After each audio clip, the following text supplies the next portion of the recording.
Hey you guys, I'm so looking forward to today's project. It's been such a long time I've been meaning to put all the dragon fruit cuttings that I've been growing in different locations in the garden all in one large container. So today I'm going to be prepping up the dragon fruit trellis that we've put together the other day, that I'll show you guys how I'll be doing the treating the wood and then installing it, because it is going to be over 7 feet tall. Usually dragon fruit trellis is about 5 to 6 feet tall, but because the wall here is solid, it doesn't get any sun on the location that I can put the dragon fruit on, so it needs to go higher than the wall to make sure it gets some sun. So I found this product. I'm really excited to try this with you guys.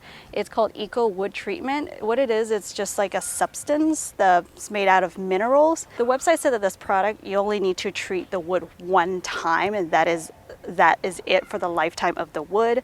It helps with, extending the longevity of the wood. It says, to resist rotting and like mold, bacterial issues. So I don't expect putting any kind of products that would make something last forever, but certainly knowing that something is non-toxic, it's harmless to the environment, for us to grow food in, and to prevent wood from rotting for a relatively well, hopefully it would help extend the lifetime of my trellis, because it's going to be a very painful time to try to remove the dragon fruit and put a new trellis in, right? A portion of the post is going to be buried under the soil. I just want to make sure that it lasts as long as possible. So I'm really excited to try this product. It's pretty easy. It's actually like a powder form. You just put it in water to dissolve it, and then you can either paint it on, soak the wood in a bucket or something, or you can even spray it on. The only thing about this is that it stains your wood in like a shade of a silvery gray color, because that is the natural tint or the natural color that this mineral, substance of this mineral would make your wood turn that color. So other than that, I hope, if someone who uses this product would love the color it would turn out. I personally like that weathered look a lot, but if not, I still personally think that it's worth using, just because the effort that you have to come back a couple of years to retreat your wood is kind of a lot of work, especially if you got your plants growing all over. And dragon fruit, they're spiky. So anyway, let's get started. I'm gonna start staining this out, and it's quite a warm day today. It's going to probably evaporate on the wood pretty quickly, so it might be a little hard to see. I've read some reviews that people say that it's easy to, this soaks into the wood quite quickly, so on a really warm day it might dry out really fast and you cannot see where you have already worked on. Sometimes you can see the stain, the gray tint on your wood right away. Sometimes it takes time to develop that tint. And make sure that your wood is fully dried so that it can really absorb this solution. You can use tap water, any kind of water you want to mix this powder in, but I have read someone suggested to use some distilled water. So I happen to have a gallon of that, so let's just use that today. This product makes 1 gallon of water for you to spray. Here's my gallon of distilled water, and then I cleaned out the spray bottle really well, especially the nozzle. You might even want to remove this part here and clean it out. Ooh, I see some dirt. Actually, I need to clean this out. If you remove the nozzle, you can actually hose this out really well, so nothing gets clogged and you'll have a really even spray. All right, just got this cleaned. Put the nozzle back on. I'm just gonna put the spray bottle in the bucket so that it won't fall. I'm sort of on a hill here.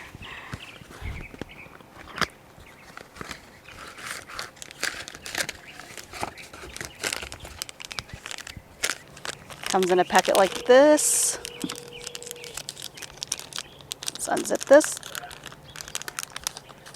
Oh, okay. So I'm just gonna pour this in, all of it. They say that when you don't finish the solution after you mixed it, you can put it in a sealed, like a tight sealed bucket or container, and it's good for 1 year. So it's still minerals after all, so make sure you don't breathe in this powder. The solution is harmless for your plants, the environment, and of course yourself.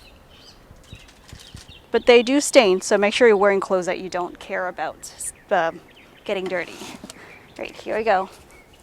1 gallon of water.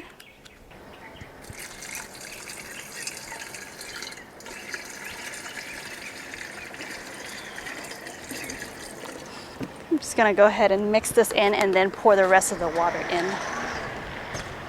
I think it'll make it easier to stir. Let's shake it up a little.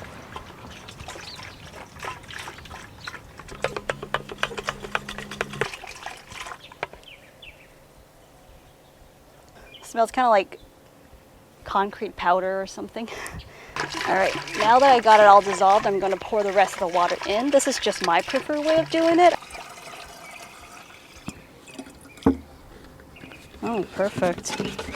Looks kind of like urine. All right, let's close this up.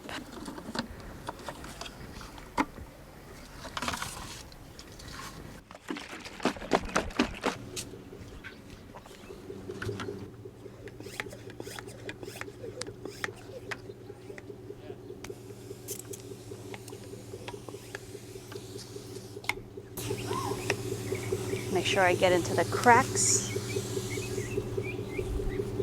Give it a shake sometimes to make sure the solution is mixed well.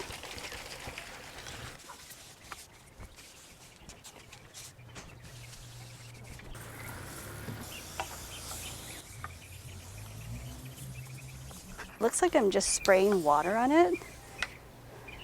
But that water that drips down is a little yellow, so I know that there is the substance in the spray. Pretty easy job. All right, the next I'm going to set this aside, let it dry while I move on to working on spraying the post.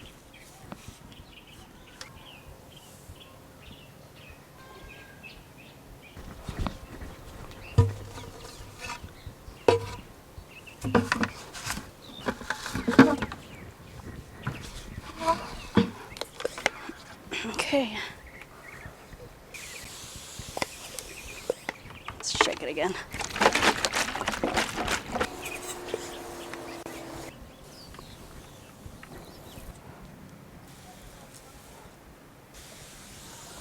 There, so that's perfect.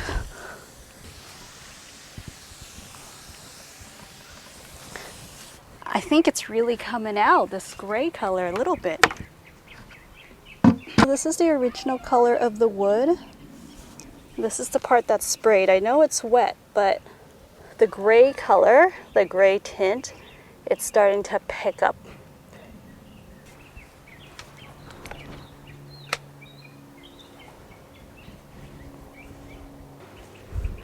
I decided that I'm going to put this one in the soil because there's not a lot of knots on here, and I don't know that much about wood, but I think knots would be more fragile places, and I actually like the beauty of knots, so I would, if I put this on the top, then I can see this kind of beautiful patterns. The instructions did say that you should wait for at least 24 hours before you install these wood pieces, making sure they are fully dried. However, I think I'm just going to wait for a little bit and then go ahead and put the two pieces together. I'm going to screw them on because I'm not really going to be planting until the next day or two. So today is just going to be installation. This post alone is 7 feet tall.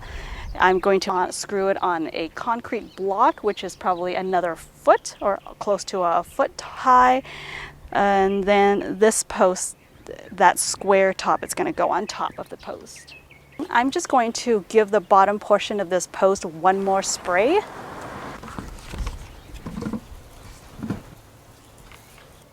I really love wood grains. They're just so beautiful. You can see here, This one's actually turning to this really beautiful grayish look already. I actually really dig this color. I love this shade on the wood. I love that aged effect, that really weathered out kind of a look. So we're gonna put these two together. It's actually my first time using a drill. The last time when we were putting it together, we didn't make pilot holes to screw them in. We just kind of went ahead and drilled the screw in, and what happened was that it was causing the wood to split. So this time I'm going to drill holes. We'll see how I do. Fingers crossed. Had quite a challenge trying to put the two pieces together outside because it's on sort of like a hill. So we brought it inside to drill it in. Now I'm going to remove this piece here. This concrete block, you can purchase it at like your Lowe's or Home Depot, like your nearest hardware store. I'm going to reuse mine.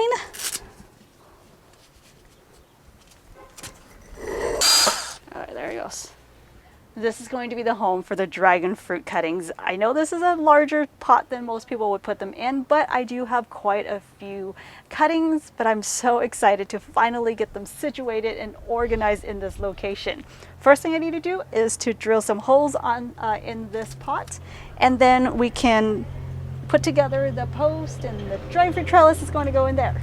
What I'm putting under this pot are these things I found at Home Depot, but I think they also have these online, like on Amazon.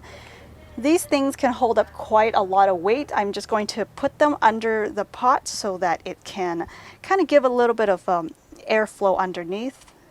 I don't like things just sitting really stagnant, just, you know, right on the ground, especially if you have pavers or floors that you don't want to get dirty. You definitely want to elevate your containers.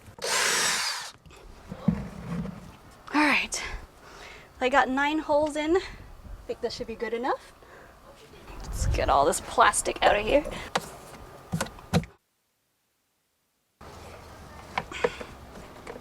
Okay.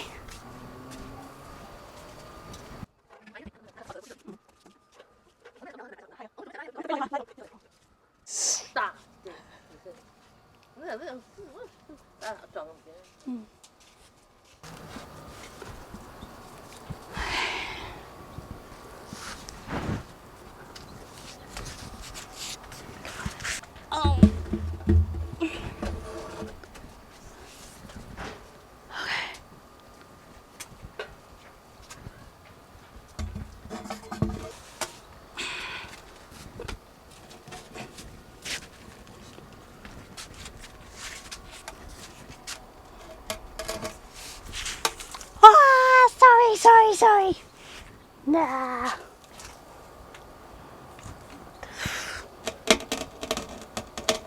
There we go. Okay, I have no idea how I'm gonna get this in the pot, you guys.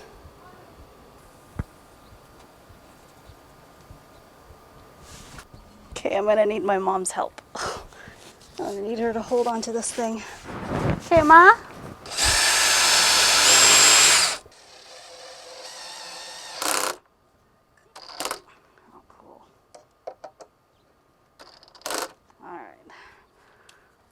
Next side.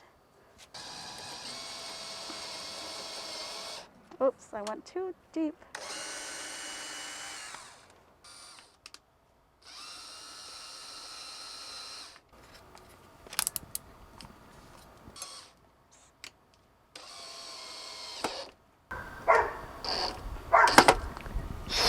Yes! Check out this pole, you guys. Thấy không tràn.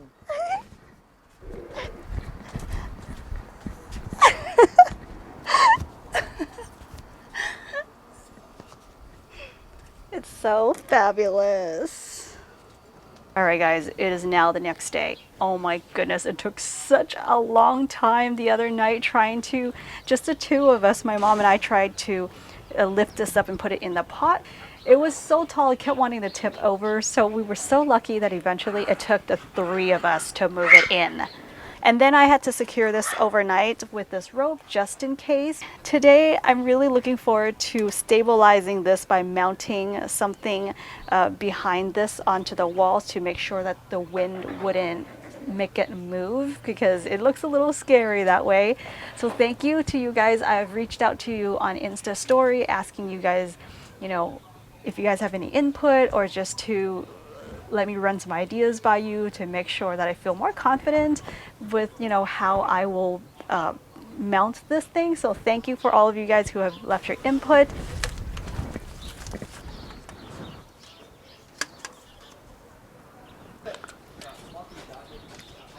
I started using this, is this called a bandsaw, guys? I was sawing all around the four corners and then I kind of made an indentation here. So that took quite a while to saw. I know what I should be investing on next now. Electric saw. Cool, guys. It's leveled. This is a Tapcon concrete drill bit. I already wrapped up to the height or the depth that I need to drill this in.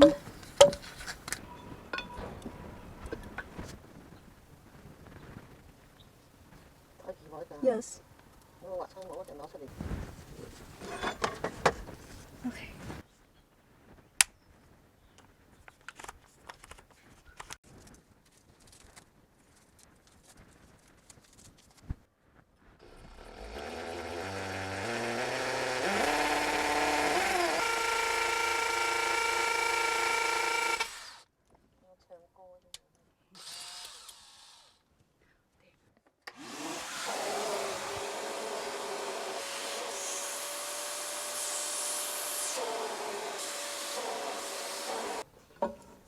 It was like this. Hey you guys, today is the day after we finished mounting this bracket onto the trellis. Thought I'd give you guys a little bit of my reflection, experience of what to do and what not to do through this experience of building. When I was editing the video, that's when I realized that I was doing something wrong like 80 or 90% of the time when I was holding the drill. So what happened was I realized that I had it on reverse when I was trying to screw something in. This is something super basic that I don't know why it slipped my mind. I've watched multiple videos on how to work a drill. I even read the manual and I try to remember everything that I've learned, you know, kind of like memorized, I guess, and try to do it on the job. However, that's one thing that totally slipped my mind, was that I couldn't tell what the arrows meant. Now thinking about it, I have a clearer mind now and I'm just like, duh, that was pretty common sense, you know, how did I miss that?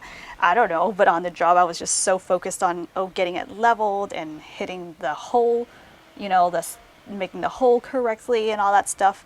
I didn't realize that when it was on reverse, I kept trying to push the screw in. Even I drilled the hole, it was still difficult to screw it in because I had it on reverse.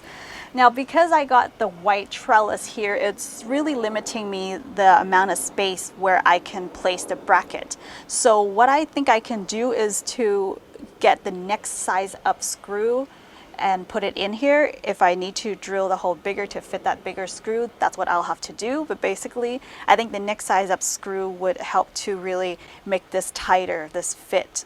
Because right now, like I said, it's a little loose there. It's a little wobbly. When I had the big box store cut this post for me, because I don't have anything at home to cut this with, that I decided it's better to go a little taller just in case. But then I totally forgot to take the concrete block in account, so that would add almost another foot to this trellis. And the reason I wanted to have this trellis really tall is because this is only a 2 feet walkway here, and when the dragon fruit grows up and it starts to kind of drape down, they're spiky like cactus. So I really don't want to risk the chance of like running into cactus, you know, and that's why I thought I need to have it taller than a normal dragon fruit trellis. Also, we have a solid cinder block wall here. It's solid, meaning there's no light coming through this way. So I thought the trellis needs to be at least taller so that it can get some sun. After putting that concrete block on, it made this trellis about a foot taller than I wanted to be. That's when I started thinking, uh-oh, I really need to mount this onto the wall to secure it. The compact hammer drill I got is actually pretty easy to use. It's pretty lightweight, perfect for me because I actually have a hard time holding a regular drill with one hand. So I think I just need to really gain more experience in using it. Then it's going to be a lot helpful for me to build small garden projects. If you guys have any suggestions on how I can improve this project for future reference, please leave in the comments below. I'd love to hear from you. I cannot wait to start prepping up the soil and planting all the rare varieties of dragon fruit plants that I have all in this container. So be sure to stick around for this next episode. Please like, share, and subscribe to this channel and hit that bell notification button so that you won't miss out on my future episodes. If you guys are looking for plants and seeds, go check out my website. I will leave that link as well as all the materials that I've used in this project in the description box below. Thank you guys. Happy gardening. I will see you right back here in the next video. Bye.